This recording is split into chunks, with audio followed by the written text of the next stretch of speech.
আসসালামু আলাইকুম প্রিয় দর্শক, যে যেখান থেকে আমার ভিডিওটি দেখছেন সকলকে আন্তরিক শুভেচ্ছা এবং অভিনন্দন। প্রিয় দর্শক, বাংলাদেশ যখন রামিসা সহ 7 শিশুর ধর্ষণ এবং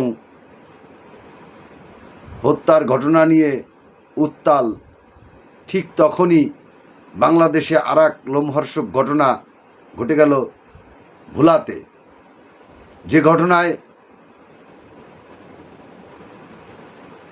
আজকে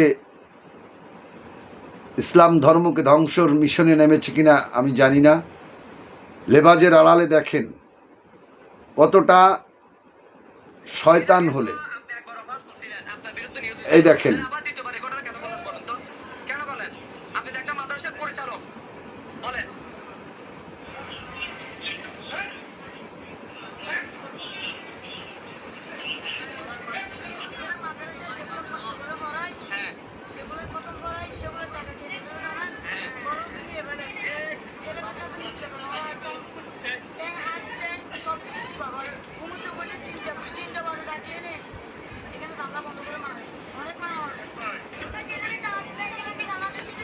ঘটনাটি বেশ বড়, ভিডিওটি বেশ বড়, তাই আমি ভিডিওটি আর বেশিক্ষণ দেখাতে না দেখে আলোচনায় যেতে চাই। এই যে আপনার ইসলাম ধর্মকে ধ্বংসের মিশনে এক শ্রেণীর আলেম নেমেছে,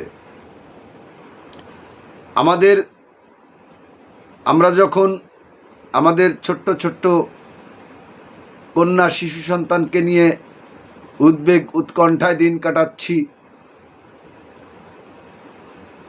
তার আড়ালে গিয়ে এই লেবাসধারী জানোয়ারগুলো ইসলামকে কলুষিত করার জন্য ইসলামী লেবাস ধারণ করে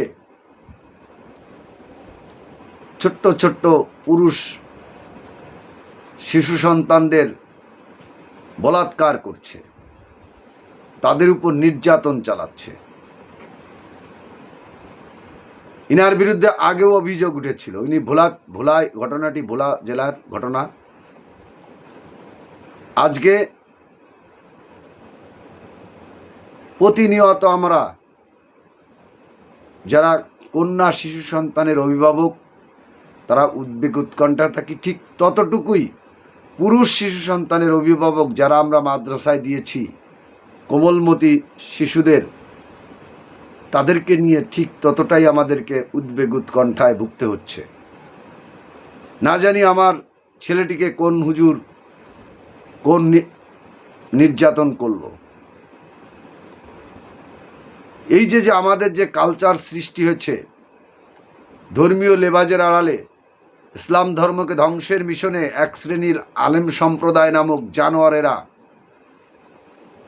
এই যে অপকর্মগুলো ঘটাচ্ছে, এদের বিচার আমরা খুব একটা হতে দেখি না। তখন আর এক শ্রেণীর এই কোয়ালিটির আর এক শ্রেণীর আলেম সম্প্রদায় রাজপথে নেমে যায়। আজ আমি না বললেই নয়, প্রতিনিয়ত আমার কাছে এরকমের বলাৎকারের ভিডিও রয়েছে কয়েকশো। কিন্তু আমি আজকে বলতে বাধ্য হচ্ছি যে এরা কখনো ইসলাম ধর্মের লোক হতে পারে না, এরা কোনো মুসলমানের সন্তান হতে পারে না। এরা যদি কোনো মুসলমানের সন্তান হতো তাহলে অবুঝ নাবালক শিশু সন্তানকে এরা বলাৎকার করতো না, তাদের উপর নির্যাতন করতো না। আজ আমরা মাদ্রাসায় দিতে, বাচ্চাদের মাদ্রাসায় দিতেও ভয় পাই যে কোন শয়তান আলেমের লেবাস ধরে লেবাজের আড়ালে আমার শিশু সন্তানটিকে বলাৎকার করবে। আমি প্রতিনিয়তই বলি, এই ইসলাম নামক মুসলমান ধর্মটি কলুষিত করছে এক শ্রেণীর লেবাসধারী নরপিশাচ, ভণ্ড, প্রতারক এবং জঘন্য মন মানসিকতার এক শ্রেণীর লেবাসধারী নাম কাওয়াস্তে আলেম। এদের কঠিন থেকে কঠিনতর বিচার হতে হবে। কন্যা শিশু সন্তানের ধর্ষকের যেরকম ফাঁসির রায় হয়, ফাঁসির দণ্ড রয়েছে, এদেরও ফাঁসির রায় কার্যকর করতে হবে জনসম্মুখে। এরকম দু চারটে রায় করলে হয়তো এই শ্রেণীর আলেমদের থেকে, এই শ্রেণীর ভণ্ড প্রতারকদের হাত থেকে ইসলাম ধর্মটি রক্ষা পাবে এবং বাংলাদেশের মানুষ তার শিশু সন্তানকে মাদ্রাসায় পড়াতে উৎসাহ বোধ করবে। আমি বিনয়ের সাথে মাননীয় প্রধানমন্ত্রী তারেক রহমানের কাছে জোর দাবি জানাবো, এদেরকে কঠিন থেকে কঠিন শাস্তির আওতায় আনতে হবে। দুদিন পরে জামিন পেয়ে এরা আবার এরকম অকারেন্স করবে। ক্ষতি হবে ইসলাম ধর্মের, ক্ষতি হবে মুসলমানদের। তাই এই সমস্ত লেবাসধারী আলেমদেরকে দৃষ্টান্তমূলক শাস্তির ব্যবস্থা করে সেই শাস্তি কার্যকর যাতে করা হয়, এই আশা ব্যক্ত করে আজ আমি আমার ভিডিও থেকে বিদায় নিচ্ছি। আল্লাহ হাফেজ।